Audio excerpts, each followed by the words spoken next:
You ever watch your whole life burn down because of one stupid lie? Yeah, that was me last year.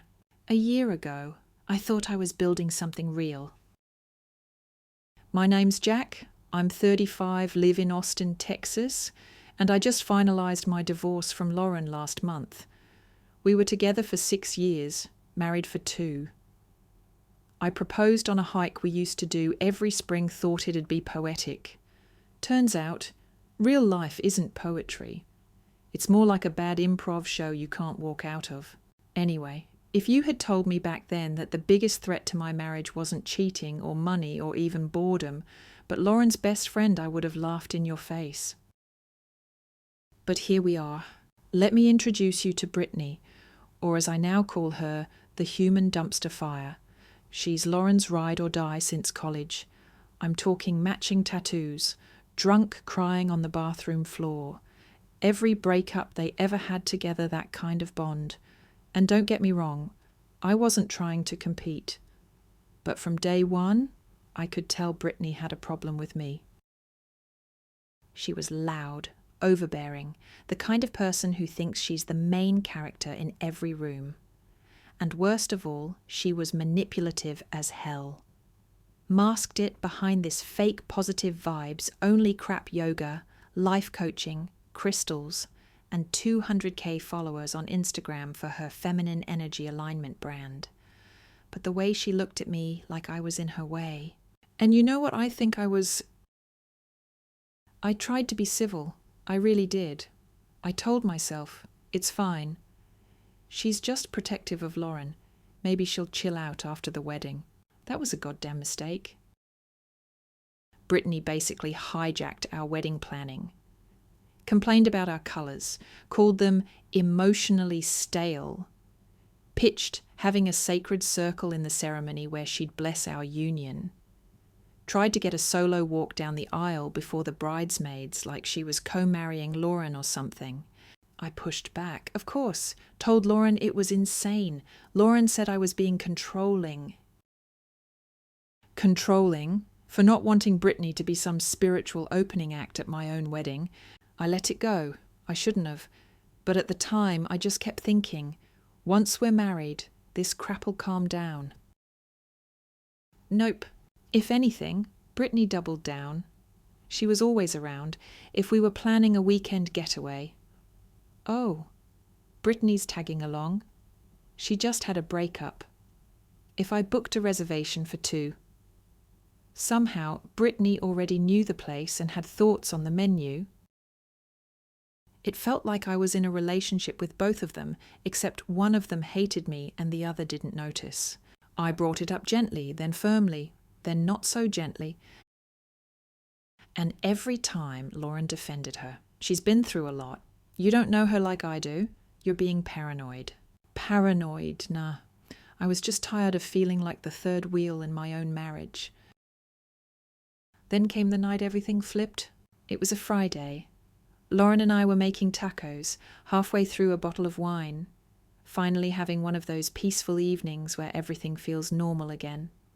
Chill music, cozy lighting, no Brittany. Then the doorbell rang. And of course it was her, Brittany. Mascara running, hair a mess, dragging a duffel bag behind her like she just survived a war zone. Her boyfriend dumped her via text, no less. She threw herself on the couch, sobbing into Lauren's shoulder, wailing about how her parents didn't understand her, her other friends were fake, she had nowhere to go. I stood there with a half-chopped onion in one hand, thinking, this is not my problem, not tonight. But Lauren looked at me with that just for a few days face, and I, like the idiot I was, said yes. 3 days turned into a week turned into a month. Our guest room turned into Brittany's trash heap, clothes everywhere, plates moulding in the sink, weird herbal teas stacked like a Whole Foods aisle exploded. And of course, Brittany couldn't just exist quietly. She had to be the centre of attention, always. TV blaring, talking during movies, interrupting Lauren and me mid-conversation just to read a horoscope or tell us about her ex's energetic blockages. And Lauren, she just ate it up. Like, seriously. I tried again, told Lauren I couldn't take it anymore, that Brittany was basically squatting in our home and disrespecting the space. She got defensive. She's healing. She doesn't have anyone else. I snapped. She doesn't have anyone else because she burns every bridge she crosses. You just keep letting her burn ours too. That convo didn't go anywhere, but a few days later, I'd had it. Brittany had gone into my tools without asking and scattered half my workshop across the patio for some emotion therapy art project. Neon-coloured wooden scraps all over the grass. She even broke the drill. That was the last straw. I told Lauren, point blank, she leaves this week, or I will. And for once, Lauren didn't argue. We sat Brittany down, told her she had a week to find a new place. She cried, threw a tantrum, claimed I was abusive, but she left. And I thought that was the end of it. But oh no, that was just the setup. ChatGPT said last week, I found out Brittany had been running her mouth again. But let me back up. About a month after Brittany finally left our house, things started feeling decent. Not great, but quieter. Less chaotic. Lauren and I were still sleeping in the same bed, still talking like things were normal. We had some distance, sure. But I figured that was just emotional cleanup after the Brittany storm. We were even starting to laugh again, rewatching shows we used to love. Cooking together. Honestly, I thought we were on the mend. Then came that brunch. It was a Saturday. Lauren had her usual catch-up with Brittany, and I didn't even raise a brow. I'd stopped trying to control their hangouts months ago, if Lauren needed to see it for herself. Fine. I wasn't going to die on that hill anymore. While she was out sipping overpriced mimosas with the walking drama machine, I stayed home, folded laundry, picked up groceries, cleaned out the gutter's domestic MVP stuff. I even made her favourite lemon pasta for dinner. I know. Whipped. Whatever. She came home around 3 p.m. and I knew something was off the second she walked through the door. Didn't kiss me hello. Didn't say anything, actually. Just went straight to the bedroom like a damn ghost. I stood there with a bag of produce in my hand, confused as hell. I figured maybe Brittany dumped another load of emotional garbage on her, so I gave her space. But over the next 2 days she was weird, cold, one-word answers, wouldn't look me in the eye, constantly on her phone, typing fast and flipping the screen over when I got close. Now, I'm not paranoid by default. But anyone who's been in a long-term relationship knows when something shifts. This wasn't tired. This wasn't bad day at work. This was ice-cold shutdown mode. Tuesday morning, I cracked. We were brushing our teeth in silence like strangers when I just blurted it out. What's going on with you? She didn't say anything at first, just stared into the mirror. Then she hit me with it. I need to ask you something, she said, toothbrush still in hand, and I need you to be honest. My stomach dropped. I already knew it was going to be bad. Okay, I said, rinsing my mouth. Shoot. Her voice shook. Were you with someone else last Saturday? I blinked. What? Brittany said she saw you. In your car, making out with some woman, near the strip mall on 5th. I actually laughed. Not because it was funny, but because it was so absurd I thought it was a joke. You're serious? She nodded. Her eyes were watering. She described your car, the brown jacket. She said she saw it with her own eyes. I stared at her for a second, completely stunned. Lauren, I was at the grocery store, at that strip mall, buying you pasta and lemons. You know, the meal you ate that night and said was amazing. She didn't budge. Why would Brittany lie about that, she asked. Oh, I don't know, maybe because she's a narcissistic chaos goblin who thrives on drama. I said none of that. Instead, I just stood there, toothbrush still dripping in my hand, feeling my blood boil. You really think I'd cheat on you in a parking lot, in broad daylight? Are you out of your mind? She looked away. I don't know what to think. That broke me more than the accusation. You don't know what to think after 6 years together. That night, she moved into the guest room, said she needed space. I sat in the living room, staring at our wedding photo on the shelf, and all I could think was, this is how it ends. No fight, no facts, just one lie from a toxic friend, and it's all unraveling. For a week, we lived like roommates who hated each other. She wouldn't talk to me. I stopped trying. Then I got the text.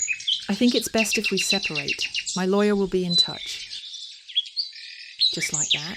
No conversation, no explanation, a text message, like I was a bad Tinder date, not her husband. I wanted to scream, I wanted to throw my phone, but mostly I just felt numb. So I packed a bag and left. Stayed at a buddy's place for a few days while I tried to figure out how the hell my life got nuked over some made-up parking lot makeout. And the worst part, Brittany went full PR mode.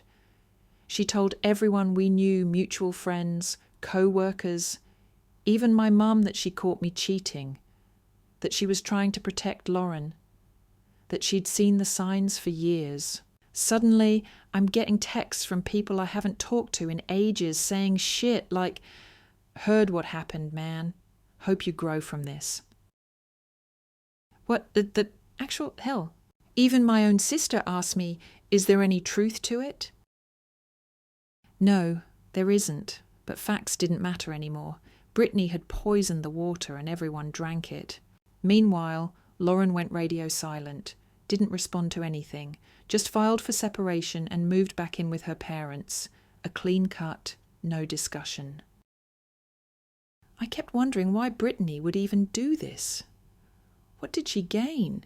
Control, maybe drama, or maybe just satisfaction from burning it all down. But you know what really messed me up? It wasn't Brittany's lie. It was Lauren's belief in it.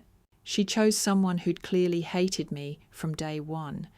Someone who lived in our house, disrespected me, trashed our space, and she picked that person's word over mine. That told me everything I needed to know.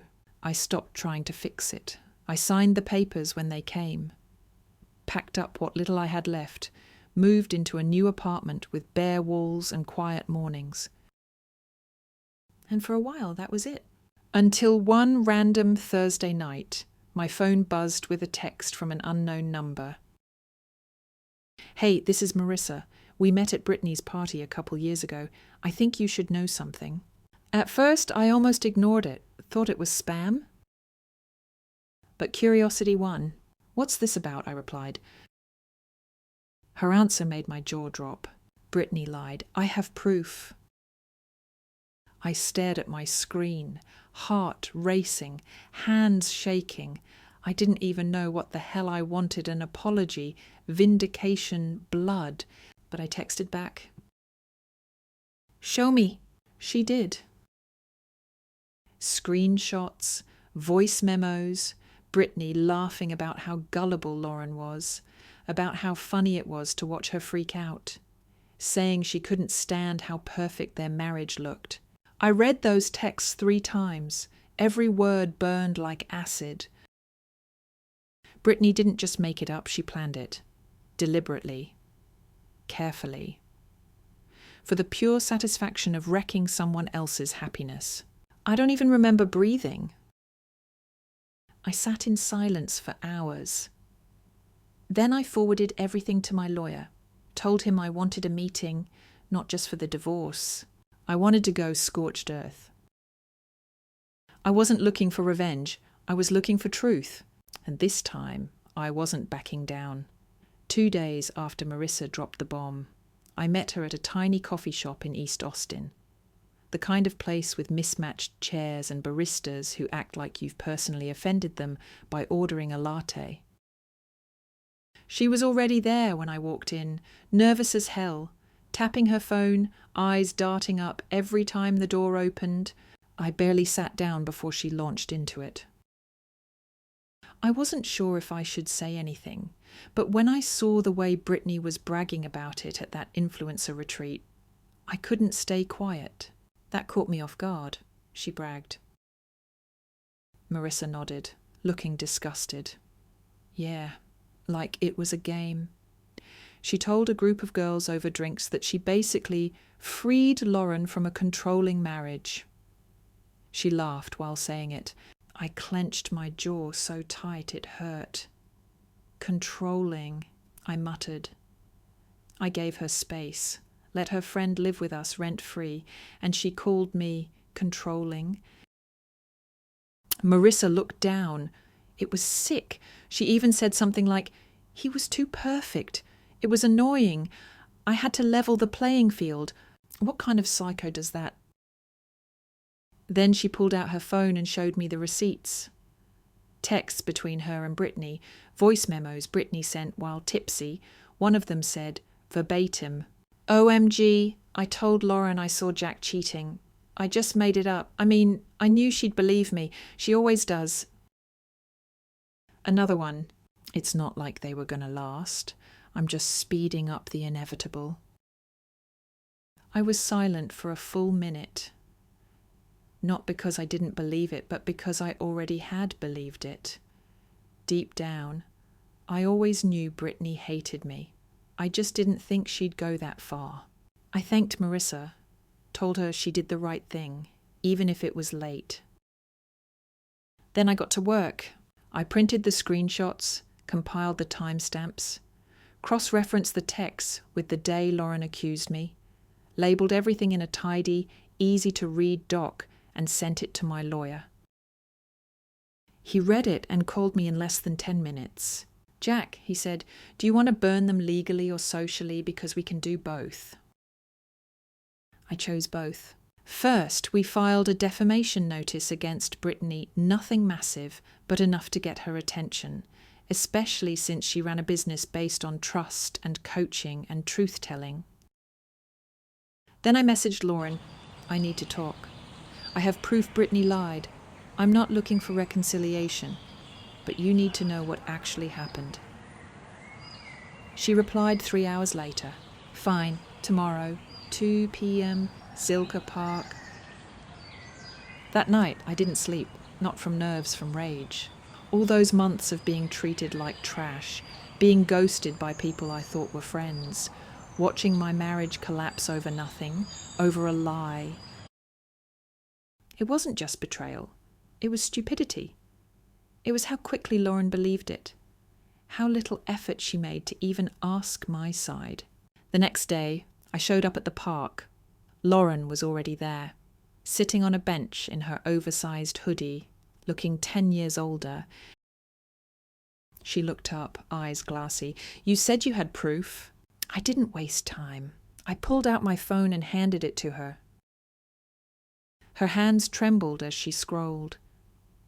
I watched her face shift from confusion to shock to something like horror. She read the messages twice, listened to the voice memo, blinked, then looked up at me. "She lied," she said, like she couldn't even process it. I nodded. "She lied, and you bought it. No questions asked." Lauren's face crumpled. She set the phone down like it was radioactive. "I didn't know. I swear. I thought—" "You thought I'd cheat on you in a parking lot while running errands, that I'd throw away everything we built for what a quick hookup." She didn't answer. "You know what hurts the most?" I asked. Not the lie, not the divorce. The fact that when it came down to it, you didn't trust me. You didn't even ask. You just left. Lauren opened her mouth, then closed it. She looked like she wanted to disappear into the grass. "I'm so sorry," she said finally. "I was wrong. I was so wrong." She started crying, and for a second I felt it, that familiar ache, the urge to comfort her, to hold her and say it was okay. But it wasn't okay. I let her cry. I sat there in silence, arms folded, watching the woman who once swore she'd always have my back fall apart under the weight of her own blind loyalty to a liar. Eventually, she wiped her face and whispered, "Can we fix this?" I shook my head. "This isn't something you fix," I said. "This is something you leave behind."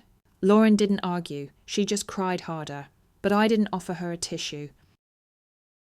I stood up, gave her one last look and said, "You made your choice. Now live with it." Then I walked away. And this time I didn't look back. The next few days were weird. I felt lighter, but also furious, like there was still something clawing under my skin that needed to be set right. So I posted the screenshots, no names, no tagging, just a simple caption on my private Instagram. Funny how quick people are to believe lies when the truth requires effort. If you ever wondered what really happened, here it is. Within hours, my DMs exploded. People who had ghosted me months ago came crawling back. Apologies, excuses, weak attempts to explain why they just didn't know what to believe.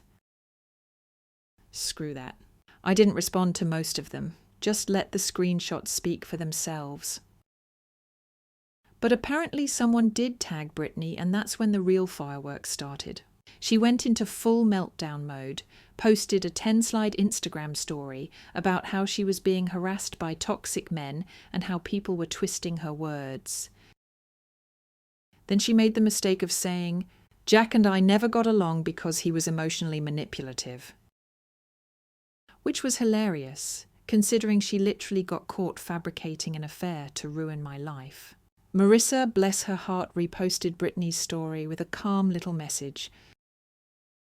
"Girl, you told me in person you made it all up. I have the audio." Boom. Her followers tanked, brands dropped her, clients bailed. By the end of the week, she'd posted a sob story about mental health and taking a break from social media. Translation: you got caught, and the internet isn't buying your crap anymore. As for Lauren, she texted me once more. "I miss you. I'd give anything to go back." I didn't reply. She had her chance. She chose gossip over loyalty, and now she gets to sit in the mess she helped create. People kept telling me, at least the truth came out. But here's the thing, the truth didn't fix anything. It just proved I wasn't crazy. It didn't give me my marriage back. Didn't undo the months I spent questioning my worth. Didn't unburn the bridges that got torched while everyone believed the worst of me. What it did do, though, it gave me closure, not the neat, tied up in a bow kind. The kind where you finally stop screaming into the void and just walk away from it. I wasn't healed, not yet, but I was free. And that was enough to start over. 2 weeks after everything blew up, I was living in a mostly empty apartment on the east side of the city, eating cold takeout straight from the container and trying to remember what peace felt like. The thing about getting your life nuked is that, at some point, the smoke clears, the silence creeps in, and you're just left there, alone, blinking in the wreckage, going, "All right, so now what?" I'd blocked Lauren's number, blocked Brittany too, deleted every mutual friend who bailed on me when things got messy, kept my circle tight, real tight, like 3 people, one of them being my coworker Matt, who brought me beer and didn't ask dumb questions like, "Do you think she'll come around?" Matt just said, "Screw her, man," and passed me the bottle. That's the kind of energy I needed. Still, the anger didn't go away, not for a while. I'd find myself randomly replaying old conversations, getting mad all over again. Like when Lauren told me I was too intense about Brittany's behaviour when all I did was ask for basic boundaries. Or that time Brittany rolled her eyes mid-dinner when I mentioned work stress, like I was just some whiny husband.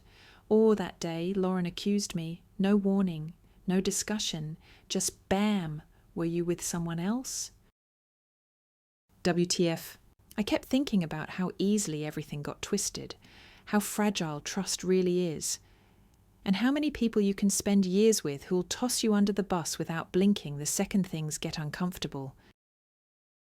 But despite the anger, there was also something else, a little seed of clarity. For the first time in months, I wasn't walking on eggshells.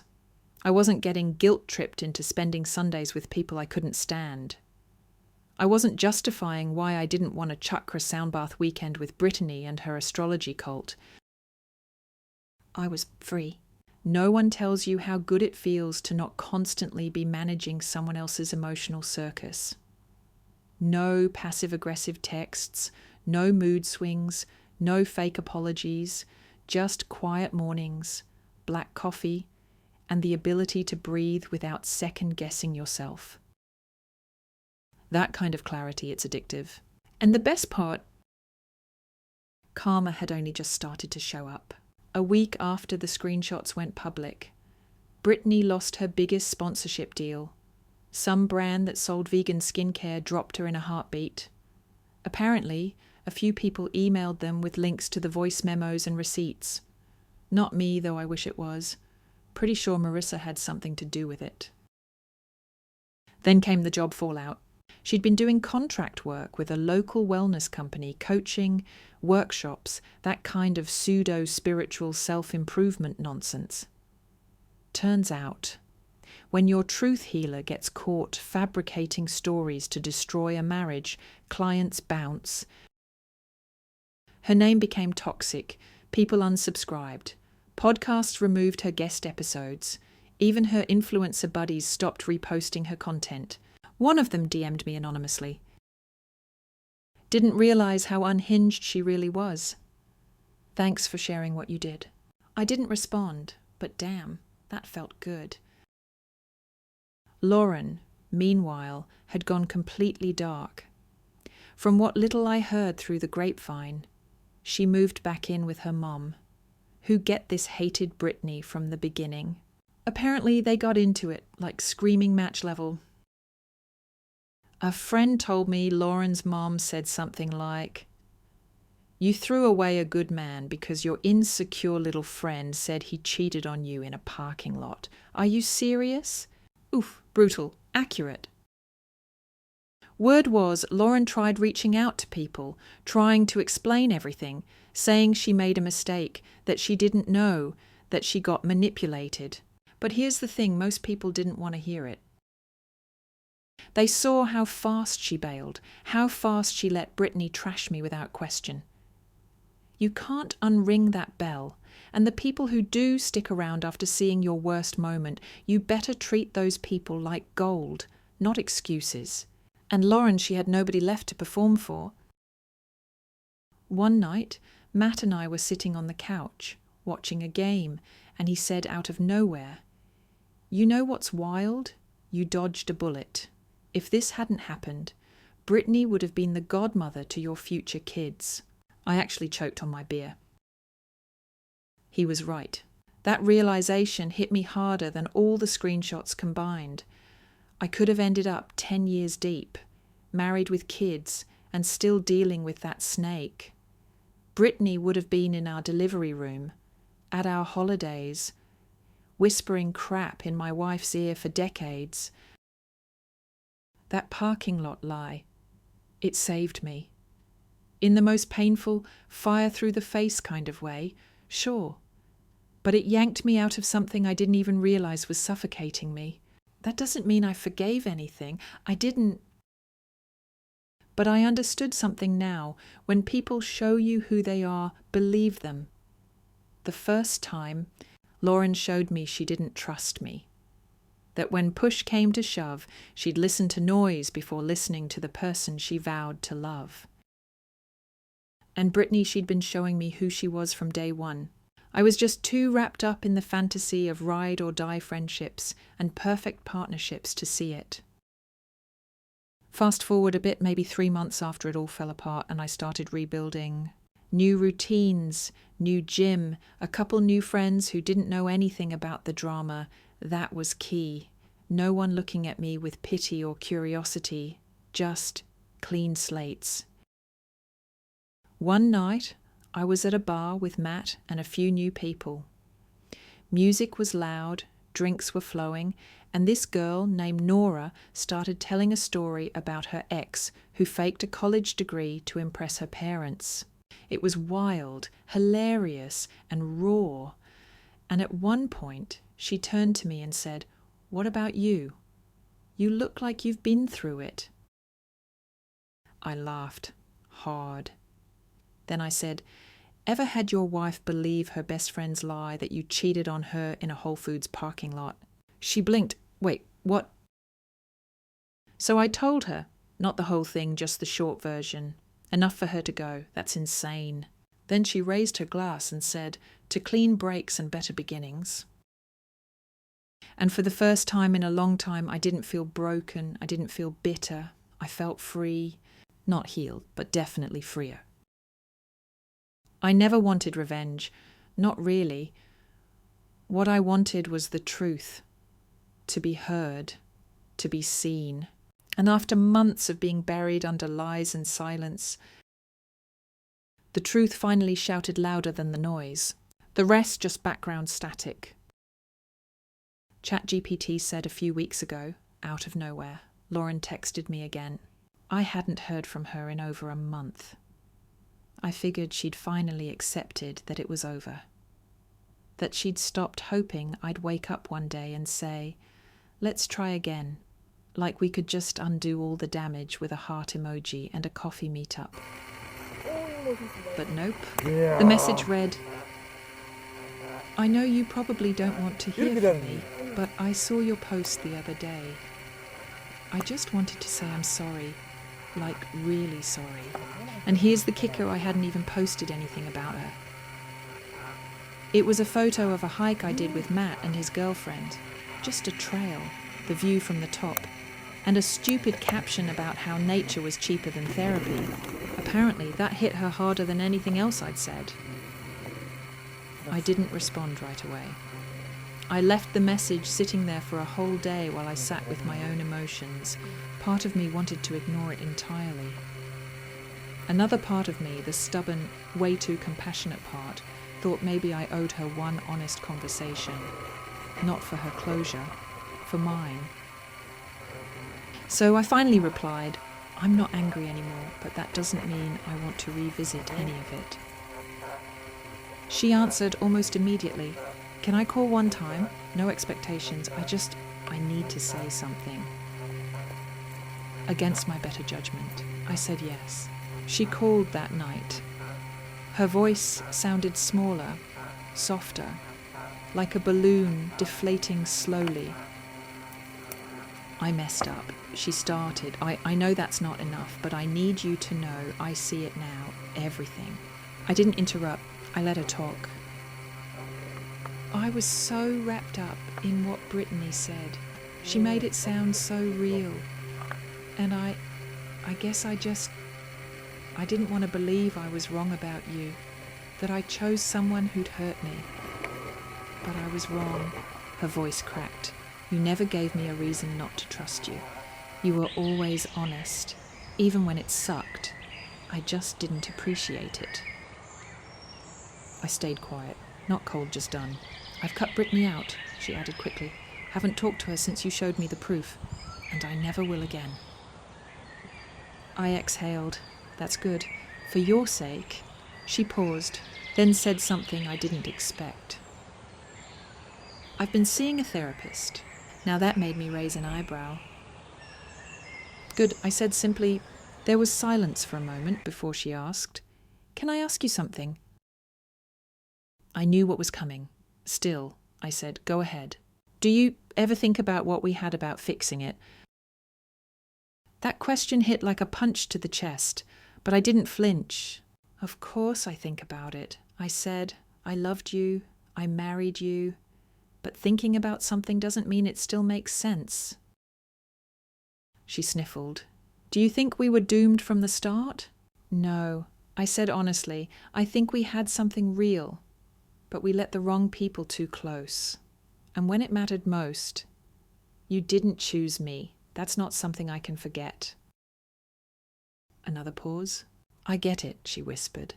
I just hope someday you find someone who chooses you every time. Yeah, I said, me too. We hung up not long after that. No drama, no desperate promises, just a clean goodbye. I didn't cry.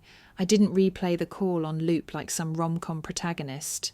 I just sat there for a bit, stared at the ceiling, then got up and did the dishes, because life doesn't pause for closure. The next day, I ran into Marissa again, total coincidence. She was grabbing coffee and I was picking up breakfast tacos. We ended up chatting outside the cafe, leaning against the wall like old friends. She looked good, happier, lighter. I heard Brittany's podcast got canned, she said casually. I smirked, at the one where she gave life advice while actively ruining lives. Yet, apparently one of her ex-clients sent the audio to the host of the network she was under. Whole thing imploded. I laughed. Karma's loud lately. Marissa shrugged. Takes a while sometimes, but it gets there. She glanced at me. You look better, by the way, like actually better. Thanks. I feel it. Still a little messed up, but not in the same way. She nodded. That kind of betrayal, it doesn't just go away, but you survived it, and you're still here. That hit me more than it should have. Because yeah, I was still here. Not just alive, actually living again, sleeping better, eating real meals, going out without checking who might be watching, laughing without the weight of wondering if I was being judged. The world had shifted back into colour. Later that week, I got a message from one of the mutual friends who'd ghosted me during the fallout, Rachel. She and her fiancé used to double date with us all the time. Then, poof, gone the second Brittany dropped her lie. Her message said, I just wanted to say I'm sorry. I should have asked you instead of assuming. What happened to you wasn't fair. If you're ever up for coffee, I'd love to apologise properly. I stared at it for a long time, then deleted it. Because no, I wasn't up for coffee. I wasn't interested in retroactive loyalty. Where the hell were you when I needed someone to believe me? I don't hold grudges, but I do build fences. And once you show me what side you're on, I don't forget. That weekend I went on a date. First one since everything ended. Her name was Danny. We matched on an app. She had a great smile and said she hated small talk, which earned her points instantly. Over tacos and margaritas, we swapped weird roommate stories and embarrassing first job experiences. She didn't ask about my past, and I didn't overshare. It was simple, fun, easy. At one point, she laughed so hard at something I said that she accidentally snorted. She looked horrified. Oh my God, she said, covering her mouth. I can't believe I did that. And I just grinned. Please. That's the best thing that's happened all week. We ended the night with a hug. No pressure, just potential. And you know what? That felt better than any revenge post ever could. Because revenge doesn't heal you. It just fills the space with fire for a little while. What heals you? The quiet, the calm, the little moments that don't come with baggage. I didn't want my old life back. I didn't want Lauren or her apologies or her regrets. I wanted new, something real, something peaceful, something mine. And for the first time in what felt like forever, that actually seemed possible.